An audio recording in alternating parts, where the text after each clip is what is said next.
بسم اللہ الرحمن الرحیم۔ السلام علیکم۔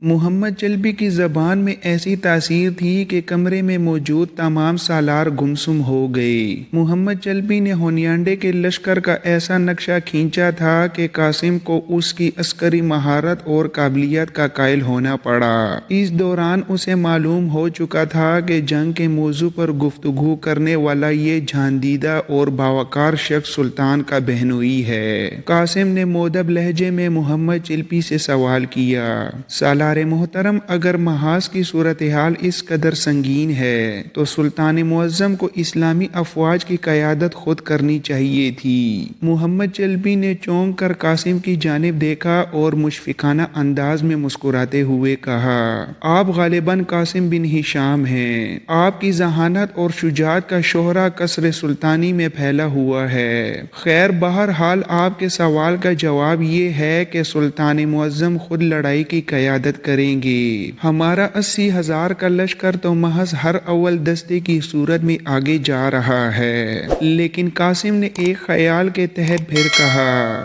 سالار محترم، اگر سلطان معظم کی واپسی سے پہلے ہمارے لشکر کی ہونیانڈے کی افواج کے ساتھ مٹبیر ہو گئی تو کیا ہماری افواج سلطانی لشکر کا انتظار کریں گی؟ نہیں، اگر ایسا ہوا تو ہم ڈٹ کر مقابلہ کریں گے اور انشاءاللہ سلطان معظم کے پہنچنے سے پہلے دشمن کا صفایا کر دیں گے۔ محمد چلبی کے لہجے میں عزم تھا۔ اس نے گردن تان کر جواب دیا۔ اتنے میں آغا حسن نے سوال کیا، سالار محترم، سنا ہے ادرنا میں کیسر کے خطرناک جاسوس موجود ہیں جو سلطان معظم کے خلاف سازش کر رہے ہیں۔ آغا حسن نے کہا تو سب سالار ہمتن گوش ہو گئے۔ محمد چلبی نے جواب دیا، اس قسم کی اطلاعات میرے پاس بھی ہیں، لیکن ابھی کسی شخص پر گرفت نہیں کی جا سکتی۔ جہاں تک کیسر کا تعلق ہے تو کیسر قسطنطنیہ کو شروع دن سے مینڈے لڑانے، ریچھ کتے اور تیتر بٹیر لڑانے کا بڑا شوق ہے۔ ظاہر ہے اس قسم کا شخص میدان جنگ میں سامنے آنے کی بجائے سازشوں کا سہارا ہی لے سکتا ہے۔ ہم افواہوں پر قابو پا رہے ہیں اور سلطان معظم نے اس کی چھان بین کے لیے ماہر افراد مقرر کر دیے ہیں۔ غالباً محمد چلبی قاسم کا فرض منصبی جانتا تھا، لیکن اس نے سر محفل ذکر کرنا مناسب نہ سمجھا۔ آغا حسن کے کمرے میں دیر تک مختلف موضوعات پر باتیں ہوتی رہیں، یہاں تک کہ نماز ظہر کا وقت ہو گیا۔ سلطان کا بہنوئی محمد چلبی اپنے سالاروں سے اجازت لے کر کسی جانب چل دیا اور آغا حسن کے کمرے میں موجود تمام سالار نماز کی تیاری کے لیے نکل گئے۔ اب کمرے میں صرف آغا حسن اور قاسم موجود تھے۔ قاسم نے سالاروں کے نکل جانے کے بعد کچھ دیر توقف کیا اور پھر اٹھ کر کمرے کے دروازے کو اندر سے بند کر کے کنڈی لگا دی۔ آغا حسن نے حیرت سے قاسم کو دروازہ بند کرتے دیکھا اور متجسسانہ انداز میں پوچھا، کیا بات ہے قاسم؟ کافی سنجیدہ دکھائی دے رہے ہو۔ قاسم نے آغا حسن کو اپنے قریب بیٹھنے کا اشارہ کیا اور نہایت مدھم آواز میں اس کے ساتھ مخاطب ہوا، آغا، تمہیں اندازہ ہوا کماندار اسلم نے میری تنخواہ والی بات پر کس قسم کا تبصرہ کیا تھا؟ آغا حسن نے جواب دیا، کیسا اندازہ؟ مجھے تو وہ بات بہت بری لگی تھی۔ یعنی چری کے تمام سپاہی سلطان کے بیٹے ہیں، ہمیں تنخواہوں اور مال و دولت سے کچھ غرض نہیں۔ اسلم خان نے گھٹیا بات کی تھی جو میرے خیال میں سب کو بری لگی ہوگی، لیکن تم کیا کہنا چاہتے ہو؟ آغا حسن صرف سپاہی تھا، سراغ رسان نہیں تھا۔ اس نے اسلم خان کی بات کو صرف ہری طور پر لیا تھا، جبکہ قاسم اسلم خان سے متعلق شک میں مبتلا تھا۔ اسے ینی چری میں افواہیں پھیلانے والوں کی تلاش تھی۔ سلطان مراد خان ثانی واقعی ایک تجربہ کار سلطان تھا۔ اس نے شاہی سراغ رسان رساں کے لیے قاسم بن ہشام کا انتخاب کر کے دانشمندی کا ثبوت دیا تھا۔ قاسم پہلے دن سے ہی ہر ایک شخص کو شخص کی نگاہ سے دیکھنے لگا۔ اس نے آغا حسن کی بات سنی اور منہ بسور لیا اور تادیبی انداز میں کہنے لگا، آغا عقل کے ناخن لو، یہ بھی تو دیکھو کہ اسلم خان نے لشکروں کے ساتھ روانہ ہونے سے معذرت کر لی ہے، جبکہ سلطان کے خفیہ محکمے کا یہ کہنا ہے کہ سلطنت کے غدار سلطان کی عدم موجودگی میں ادرنا کے اندر دنگا فساد کرنا چاہتے ہیں۔ یہ بھی خبریں ہیں کہ ینیچری کے بعد سالار غداروں کے ساتھ ملے ہوئے ہیں۔ قاسم نے آغا حسن کو سوچنے پر مجبور کر دیا۔ آغا حسن نے پرتجسس نگاہوں سے قاسم کی جانب دیکھا اور کہا، یہ تو مجھے معلوم ہے کہ ہماری فوج میں کالی بہنیں موجود ہیں، لیکن اسلم خان کے بارے میں اس سے پہلے میں نے کبھی نہیں سوچا تھا۔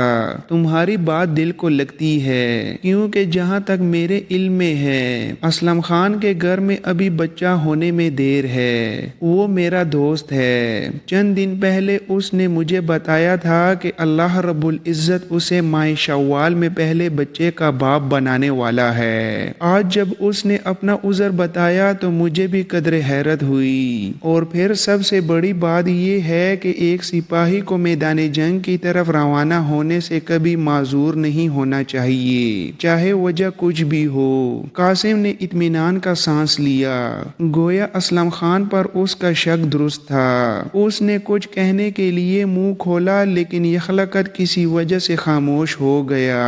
اس کی نگاہیں تیزی سے کمرے کے بند دروازے کی طرف اٹھیں۔ اس کی چھٹی حس بیدار ہو چکی تھی۔ قاسم کی نگاہوں کی چمک دیکھ کر آغا حسن بھی متجسس ہو گیا۔ قاسم نے ہونٹوں پر انگلی رکھ کر آغا حسن کو خاموش رہنے کا اشارہ کیا اور خود اپنی جگہ سے اٹھ کھڑا ہوا۔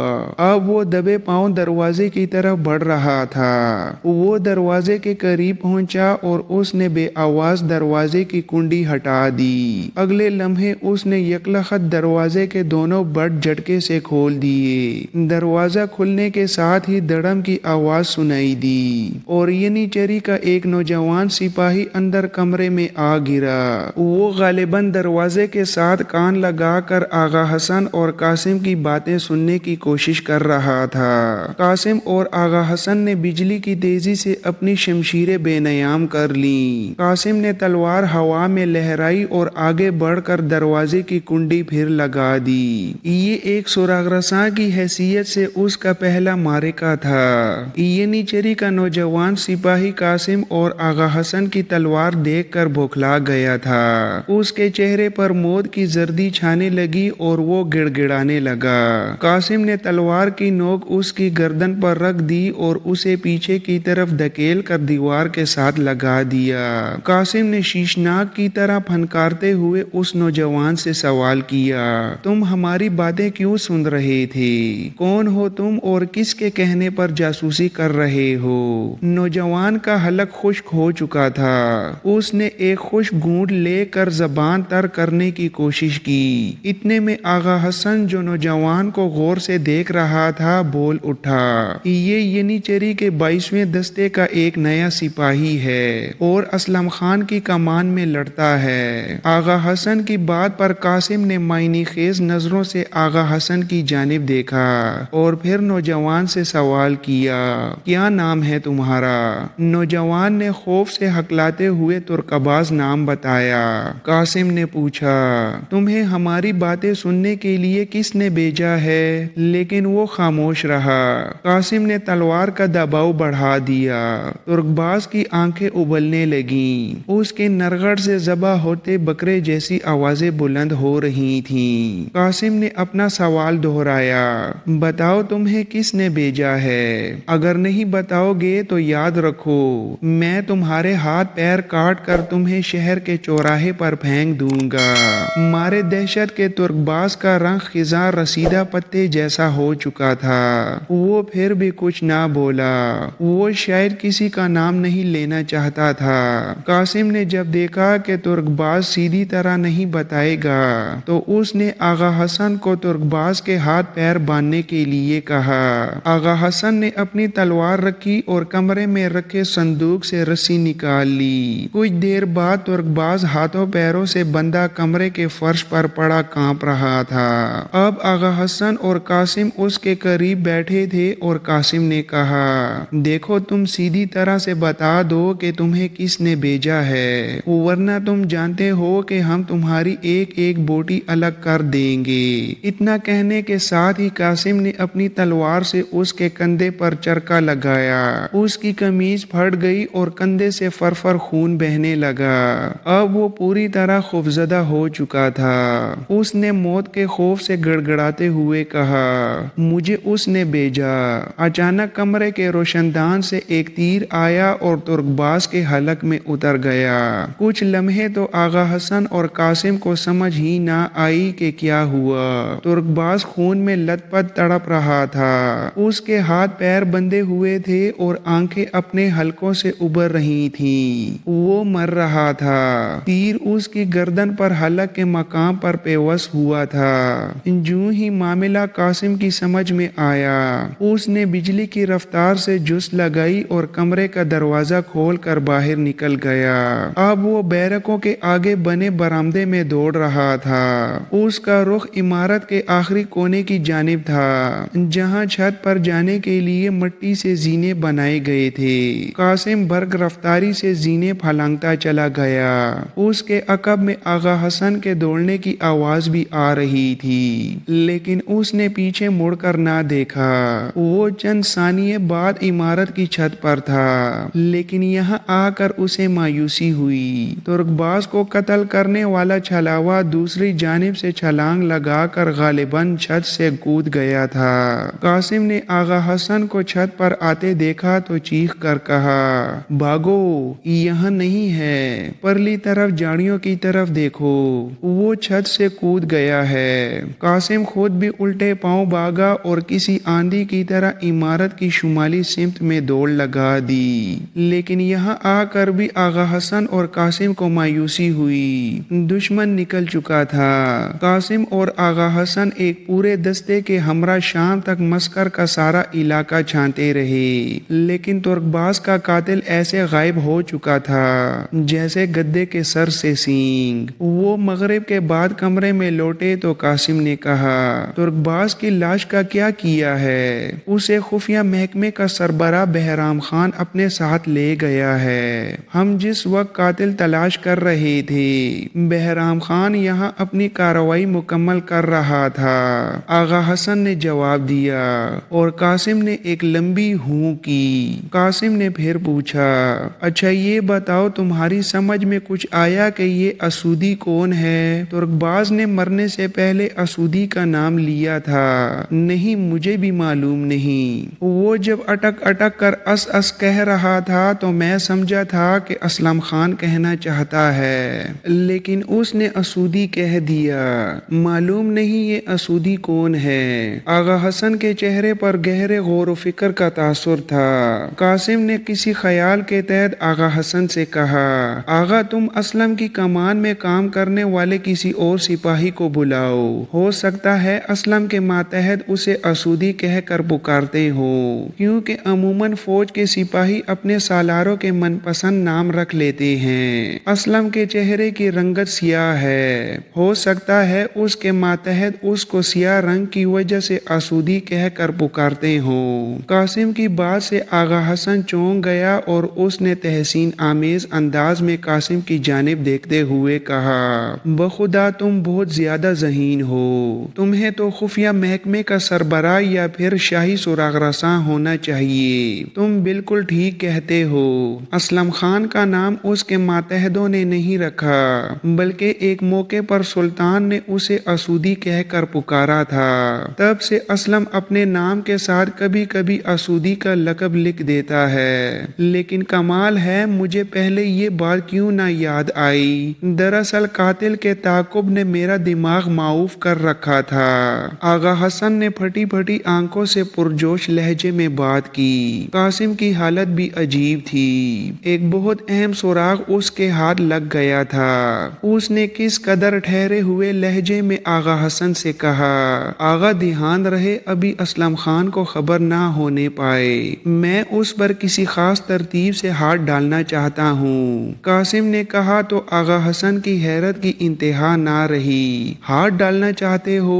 کیا مطلب؟ تم کس حیثیت سے ہاتھ ڈالو گے؟ اب قاسم کو احساس ہوا کہ اسے آغا حسن کے سامنے اسلم خان پر ہاتھ ڈالنے کی بات نہیں کرنی چاہیے تھی، لیکن اب وہ کر چکا تھا، چنانچہ اس نے جھوٹ پر جھوٹ بولنے کی بجائے آغا حسن جیسے مجاہد سپاہی کو اعتماد میں لینا مناسب سمجھا اور کہا، دراصل سلطان نے مجھے وقتی طور پر سراغ رسانی کے کام پر متعین کیا ہے۔ مجھے اس سلسلے میں تمہارا تعاون درکار ہے۔ میری نظر پہلے سے کچھ لوگوں پر ہے، لیکن کچھ واضح نہ ہونے کی وجہ سے میں ابھی تک کسی پر ہاتھ نہیں ڈال سکا۔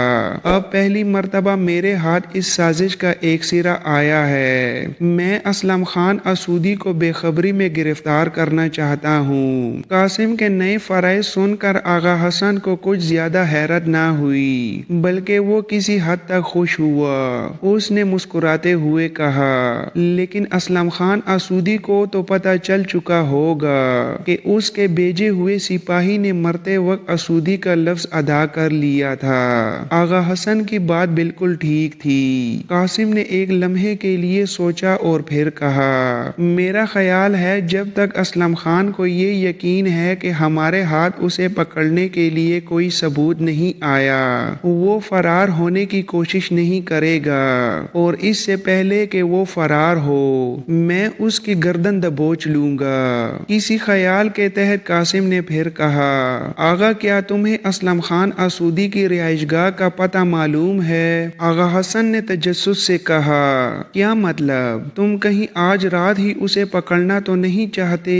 قاسم نے اسبات میں سر ہلا دیا، بے شک میں نیکی کے کام میں دیر کرنے کا قائل نہیں ہوں۔ میں آج ہی اس غدار پر سائقہ بن کر ٹوٹ پڑوں گا۔ مجھے اس دشمن ملک و ملت سے کیسر کے تمام جاسوسوں کے نام اگلوانے ہیں۔ آغا حسن پورے تجسس اور دلچسپی سے قاسم کی بات سن رہا تھا۔ اس نے فوراً کہا، ٹھیک ہے، میں بھی تمہارے ہمراہ چلوں گا۔ صرف تم ہی نہیں، ہم کماندار امیر خان کو بھی لے چلیں گے۔ ہو سکتا ہے اسلم خان مدافعت کرے یا اس کے کچھ سپاہی اس کی حفاظت پر مامور ہوں۔ اس کے بعد دیر تک قاسم اور آغا حسن اپنے آئندہ لائے عمل پر بات چیت کرتے رہے، یہاں تک کہ رات ہو گئی۔ قاسم نے اٹھتے ہوئے کہا، ہم آدھی رات کے وقت اپنے منصوبے پر عمل درآمد کے لیے روانہ ہوں گے۔ اچھا ہوا کہ تمہیں اسلم خان کے گھر کا پتہ معلوم ہے۔ اب تمہارے ذمے صرف یہ ہے کہ امیر خان کو واردات کا لائے عمل سمجھا کر رات کے پہلے پہر فوجی چھاؤنی کے دروازے پر لے آؤ۔ قاسم نے آغا حسن کو اس کی ذمہ داری سمجھائی۔ قاسم کی ہر بات پر آغا حسن سر ہلاتا رہا۔ تمام معاملات طے کرنے کے بعد قاسم آغا حسن سے اجازت لے کر گھر کی جانب چل دیا۔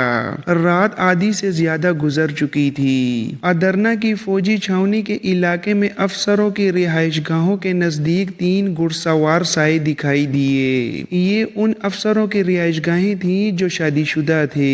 ان رہائش گاہوں کی پچھلی جانب شہتوت کے بہت سے درخت تھے، جہاں دن بھر افسروں کے بچے شہتوت چنتے نظر آتے۔ تینوں گھڑ سوار شہتوت کے درختوں کے پاس پہنچ کر رک گئے۔ یہاں تاریکی اور زیادہ گہری تھی۔ وہ گھوڑوں سے اترے اور گھوڑوں کو شہتوت کے درختوں کے ساتھ باندھ دیا۔ اب تینوں سائے عمارتوں کی جانب بڑھ رہے تھے۔ عمارتوں کی تیسری رو میں پہلا مکان اسلم خان کا تھا۔ تینوں سائے اسی جانب جاتے ہوئے نظر آئے۔ وہ اسلم خان کے مکان کے قریب پہنچے تو رک گئے۔ یہ پکی اینٹوں کا بنا چھوٹا سا مکان تھا، جس کا بیرونی دروازہ گلی کی جانب سے 14 فٹ بلند تھا۔ اگبی جانب مکان کے کمروں کی پچھلی دیوار تھی۔ امیر خان کا سایہ مکان کی اگبی جانب چلا گیا۔ حسن اور قاسم دروازے کی جانب بڑھ گئے۔ یہ چری کہ ان تینوں افسروں نے اپنے اوپر ڈاڑے باندھ رکھے تھے۔ وہ چیتے کی طرح چالاکی سے چلتے ہوئے مکان کے دروازے کے قریب آئے اور دروازے کے ساتھ لگ کر کھڑے ہو گئے۔ اب وہ مکان کے اندر کسی قسم کی آہٹ سننے کی کوشش کر رہے تھے۔ کافی دیر تک دروازے سے کان لگائے رکھنے کے بعد قاسم کو یقین ہو گیا کہ اسلم خان خان اور اس کے اہل خانہ خواب خرگوش کے مزے لے رہے ہیں۔ اگلے لمحے وہ چپکلی کی طرح دروازے سے چپک کر اوپر چڑھنے کی کوشش کر رہا تھا۔ قاسم آہٹ پیدا کیے بغیر دیوار کے سرے پر پہنچ گیا۔ اس کے بدن پر گہرے رنگ کا لباس تھا۔ کمر پر بندھے ہوئے کپڑے کی پٹی پر 2 عدد خطرناک خنجر اڑیسے ہوئے تھے۔ دائیں کولہے کے ساتھ خالی نیام لٹک رہی تھی، کیونکہ تلوار قاسم نے دانتوں میں پکڑی ہوئی تھی۔ اس کی پشت پر تیروں سے بھرا ترکش اور میان جھول رہی تھی۔ قاسم خاموشی سے پرلی جانب اترنے لگا۔ آغا حسن باہر گلی میں کھڑا اسلم خان کے گھر کا دروازہ کھلنے کا انتظار کر رہا تھا۔ قاسم نے انتہائی احتیاط سے آواز پیدا کیے بغیر اندر سے دروازہ کھولا اور آغا حسن کو بھی اندر بلا لیا۔